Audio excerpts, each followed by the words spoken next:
All right, welcome back to training camp. Countdown to my first Ironman, California, October 22nd, 2023 in Sacramento. So big news, week 19. So we have 19 weeks left.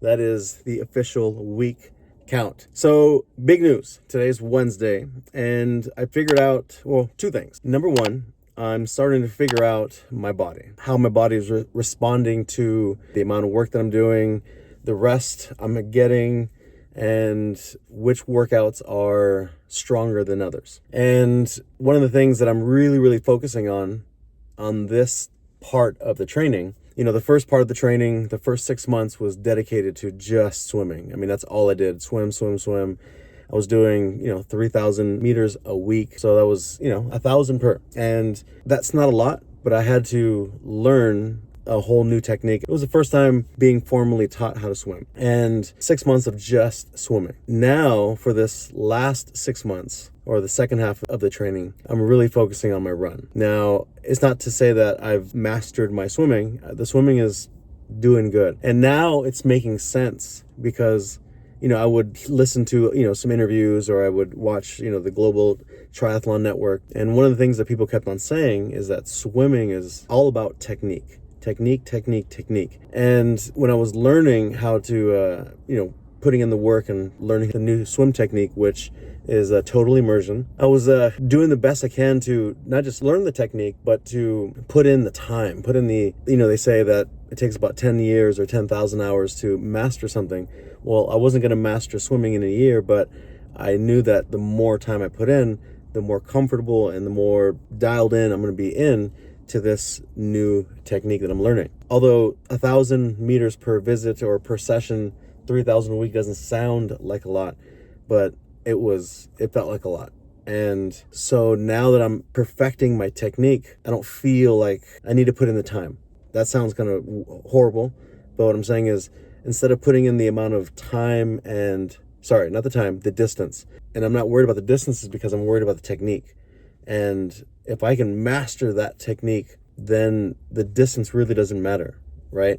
Now that I'm getting in cardio shape for these 3 events, the swimming is getting a little easier because my cardio is getting better, and now the technique is what's really kind of getting it on point. I know I'm not articulating it correctly, but I feel like if I work on the technique, I really don't need the distance. My cardio will cover the distance. My technique, if I can keep it consistent, it's like a well-oiled machine.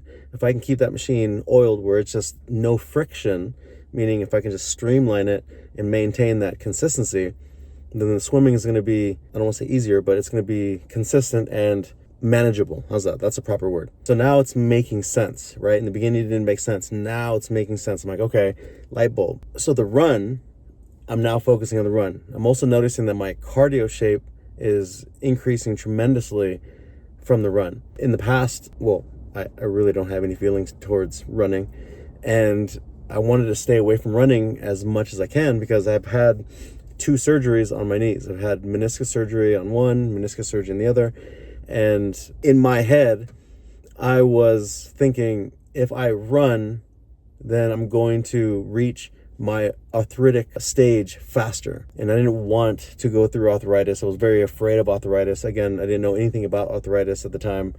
So I figured, okay, if I can not run, then I can keep my meniscus or my menisci fresh. So I just wanted to stay away from it. And so I did. So for 10 years, I didn't run, didn't do anything.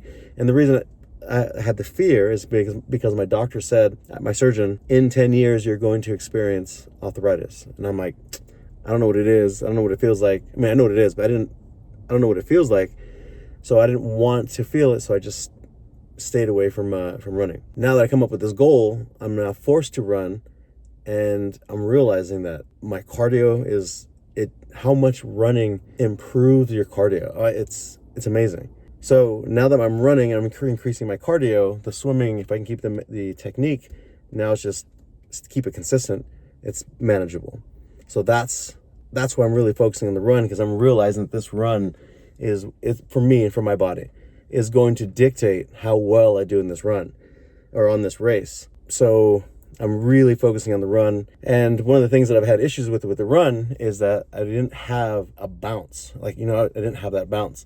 And last week I was discussing that bounce that I kind of feel, or I felt like I was having that develop again. And I didn't feel like I was walking in the mud or running in the mud, like that feeling that I've had in the past as I'm doing this. So now that bounce is coming back, the running is not a hassle, right? I'm like, okay, I got this, And last week I discussed that I had my best running day, and I was very excited because I'm like, you know what, my bounce is back. And today I had better times. I think I had an average of 10 minutes, 30 seconds on the last 5K. This 5K, I averaged 10 minutes and 3 seconds.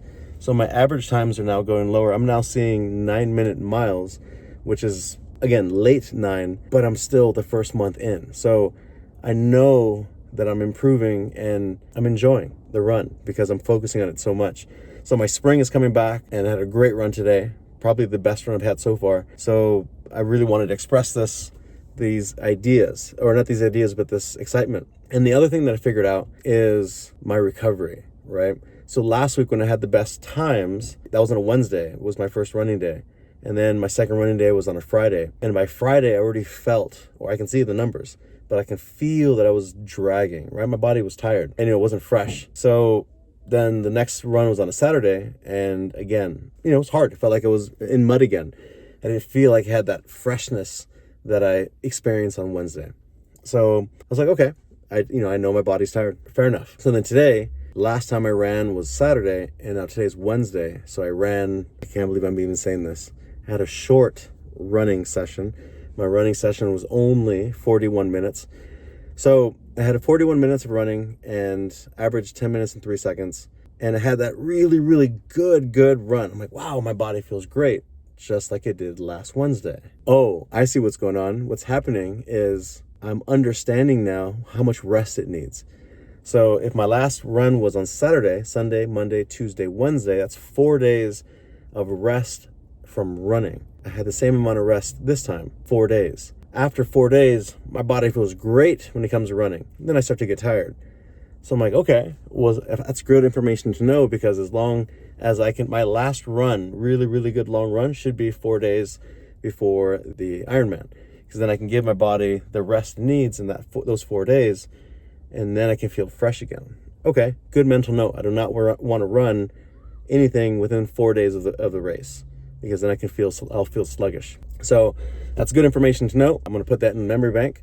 Wanted to share this information and news with you guys. So I'll see you in the next video. All right, another video for week 19. So I've had this thought in my head that I needed a rhythm, right? I don't have issues thinking because I got tons of things to think about, but I needed something to pump me up, not pump me up, but something to uplift me, right? So I can get deep in my thoughts and I can really kind of slow down whatever I'm doing because of just the thoughts, right? So I needed something. So for whatever reason, I like to repeat some type of song, some type of beat, right? It's actually very noticeable if you really, really know me. Like my jiu-jitsu coach, Milton Bastos. I am a black belt from Milton Bastos. And when I was, attending his academy, he would have, music playing. And when there was a certain song that would come on, I would always sing it, right? Whether it was conscious or subconscious, it was just, it would pump me up and it got me really, really excited. And, I would roll and listen and sing. And it got to the point where I started to sing the whole song from the beginning all the way to the end. And my coach saw that. And every time, it became a ritual that every time he would promote me, he would play that song. I didn't realize he was going to do that every single time. I don't know if he did either. But when I was promoted from blue to purple, he played that song. I started singing, and then all of a sudden, he promoted me. And then when I got promoted from purple to brown, he did the same thing. And most importantly, when I got promoted from brown to black at the grand opening of his new facility in Tennessee, I went there to visit, and he promoted me. But before he promoted me, he played the song. And as soon as I heard the song, I'm like, yeah, I already know what's happening. So that was like his way of, that was our thing. So, now that he lives in Tennessee, he'll text me once in a while, and he'll text me that, that link of that song, or, he would be at a club or something and that song would come on, he would record it and then he'd send it to me. When it comes to music, I really enjoy music and I need something in my head to keep it repetitive. So this whole 6 months, 7 months that I've been training for this Ironman, I needed something. I couldn't find something. So I just couldn't find it. So what was it? Monday or Tuesday, I was rolling, doing jiu-jitsu, and in the background, I heard a song, and that song was catchy. I mean, as soon as it started, it caught me. And I was like, what is this song? So I looked. As soon as I played the song, once I got back into my car, it was over. I already knew. Like I already started bobbing my head. I started getting all pumped up. And then it had that repetitive beat that I needed to get it stuck in my head. So when I'm out doing whatever and I need that increase of intensity, that song now replays in my head. So I wanted to make sure that I document this. So in the future, when I look back, I'm like, oh, what was that song? Woo!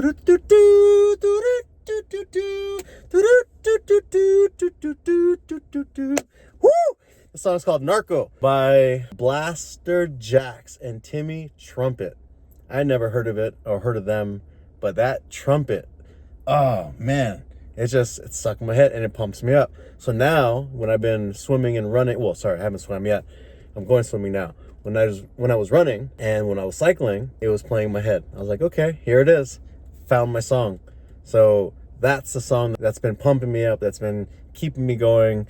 And I think that, okay. So when I traveled, I don't travel anymore. I used to, but when I would travel, every time I would go somewhere, a destination, there was usually, I still do, there's usually a song that for whatever reason will be either stuck in my head or it's out at that moment of wherever I'm traveling. And that will be the theme to that vacation. So there's always a theme song to the vacation, right? Or while I'm on vacation, there's something that's been playing. I'm like, oh, this is it. So it's something that I've always done. I guess I've never really realized until right now.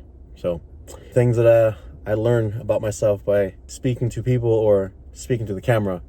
But anyway, found my song and I'm going to be bumping it in my head while I'm swimming. So see you in the next video. All right, welcome back to this week's outro.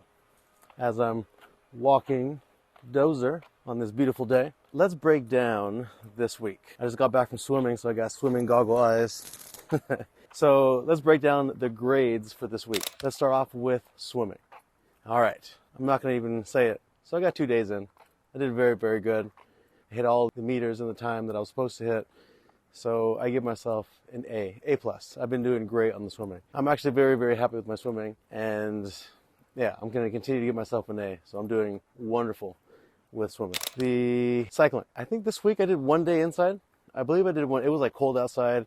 I found every excuse in the book to not go outside. I was like, you know what? Tired. I had to do an hour. I'm like, nah. No, I think 45 minutes. So I was like, nah. I found every excuse. So I stayed indoors. Although I did all my times, like I said, indoors is not as intense as it is on the outside. So I'll give myself a B. And you know what? I'll give myself a C because I allowed all those excuses to be valid, and I shouldn't have. It was like 60 degrees outside. It wasn't even that cold. It had drizzled a little bit. You know what I mean? Like, this is California. This is not like Alaska. So I'll drop myself to a C. I will take full responsibility for allowing those excuses to be valid. And for running, man, the program is slowly increasing the times and the distances. So I did all my running, I did all the distances, so I give myself an A. And my technique is getting much, much better. And as expressed in earlier video, I'm getting faster. I'm finding my bounce. The last 3 videos have been saying that, and I really have been feeling my bounce. And like I said, this Wednesday, the first run, the average was, I think it was 10 minutes and 3 seconds. So almost under the 10-minute mark, which is pretty amazing. But again, Friday, Saturday, Saturday, and Sunday. We had 4 days this week of running. That, by Sunday, I was toast. My legs were very, very fatigued. And not only fatigued, right? But the first run, not so bad. The second run, I think I was supposed to hit 7 miles, I believe. I can't remember off the top of my head. But after that 7-mile run, man, my legs, my knees, both of my knees swelled up. I didn't realize it until the next day I went to squat or do something, and I couldn't squat. My knees were so tight because they're so full of fluid, but not the type of swelling that happened in the first race. Like that first race, or the first and second, my knee swelled, but it wasn't the same type of swelling. This type of swelling is just, it's a very light swell, and it's just enough to fill the knees where if I go into a squat, it feels tight. But I can't notice it when I walk around. So I had to be careful with my knees. So then when I rode the bike and then ran, my knees did very good because of the biking, just that cycling motion, the bending really decreased the swelling, which was very good. And then when I ran, it swelled up again. So I don't think this is a pain swelling. I think this is just a fatigue swelling, just a lot of miles for the week. Just been, recovering, using my boots, and just, making sure it doesn't go overboard. I don't want to trade in a running day for something else because of my knees. I think it's still a little bit too early. And later on in the training program, if that happens, then absolutely. But only 4 or 5 weeks in, I don't want it to be, not yet, So all in all, everything's doing great. So this week was a very successful week in training, other than allowing those excuses to come into my head and allowing me to take the easier route. I shouldn't have, but I don't know. For whatever reason, it doesn't matter. But we will see you week 18. And that's next week. And see you then.